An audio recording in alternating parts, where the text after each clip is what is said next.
everyone, welcome back to my YouTube channel Cozy Tales with me and this is Ranjana. ಇಂದಿನ ಕಥೆಯ ಹೆಸರು ರಾಜನು ಕಂಡ ಕನಸು. ಒಂದು ದಿನ ರಾಜನು ನಿದ್ರಿಸಿರ್ಬೇಕಾದ್ರೆ ಒಂದು ಸುಂದರವಾದ ಕನಸನ್ನ ಕಾಣ್ತಾನೆ. ಆ ಕನಸಿನಲ್ಲಿ ಅವನಿಗೆ ಒಂದು ಭವ್ಯವಾದ ಬಂಗಲೆ ಕಾಣುತ್ತೆ. ಅಂದ್ರೆ ಅವನ ಅರಮನೆಯು ಗಾಳಿಯಲ್ಲಿ ತೇಲಾಡುತ್ತಿರುವಂತೆ ಕಾಣುತ್ತೆ. ಇದನ್ನು ನೋಡಿದಾಗ ರಾಜನಿಗೆ ತುಂಬಾನೇ ಸಂತೋಷವಾಗುತ್ತೆ. ಹಾಗೆ ಅವನು ಮರುದಿನ ಏನ್ ಮಾಡ್ತಾನೆ ಅಂದ್ರೆ ನನ್ನ ಕನಸನ್ನ ಹೇಗಾದ್ರೂ ನನಸು ಮಾಡ್ಬೇಕು ಅಂತ ಹೇಳಿ ರಾಜ್ಯಸಭೆಯಲ್ಲಿ ಬಂದು ಒಂದು ಘೋಷಣೆಯನ್ನ ಕೂಗ್ತಾನೆ.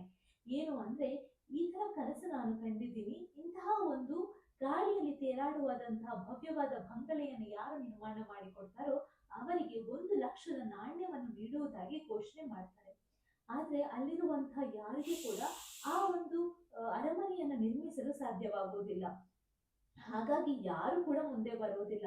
ಇದನ್ನು ನೋಡಿದಾಗ ರಾಜನಿಗೆ ಆಶ್ಚರ್ಯವಾಗುತ್ತೆ. ಹಾಗೆ ಸುಮ್ಮನೆ ಕುತ್ಕೊಂಡಿರ್ತಾನೆ.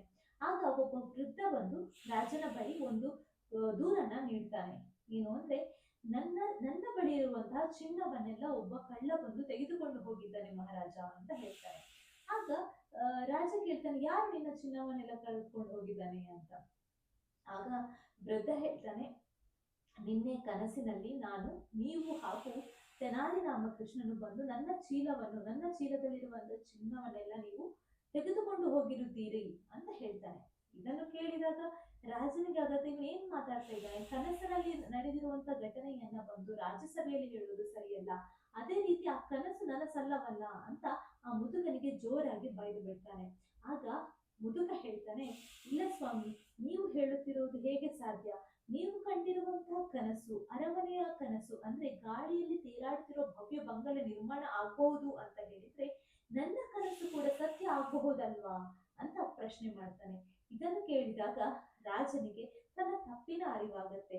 ಹಾಗೆ ನಾನು ಕನಸಿನಲ್ಲಿ ಕಂಡದ್ದನ್ನ ನಿರ್ಮಾಣ ಮಾಡುವುದು ಸರಿಯಲ್ಲ ಅಂತ ಹೇಳಿ ಆ ಕನಸನ್ನ ಅಲ್ಲೇ ಬಿಟ್ಟು ಬಿಡ್ತಾನೆ. ಹಾಗೆ ಮುದುಕನಿಗೆ ಧನ್ಯವಾದವನ್ನ ತಿಳಿಸಿ ಅಲ್ಲಿಂದ ಕಳುಹಿಸಿಕೊಡ್ತಾನೆ. ನೋಡಿದ್ರಲ್ಲ ವೀಕ್ಷಕರೇ, ಇಂದಿನ ಸಂಚಿಕೆಯಲ್ಲಿ ತೆನಾಲಿ ರಾಮಕೃಷ್ಣನ ಕಥೆಗಳನ್ನ, ಹಾಗೆ ಮುಂದಿನ ಸಂಚಿಕೆಯಲ್ಲಿ ಇನ್ನೊಂದು ಕಥೆಯೊಂದಿಗೆ ನಾನು ನಿಮ್ಮನ್ನ ಭೇಟಿಯಾಗ್ತೀನಿ. ಅಲ್ಲಿ ತನಕ ನೋಡ್ತಾ ಇರಿ ಕಾಜಿ tales with me.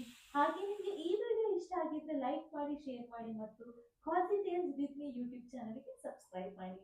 Thank you.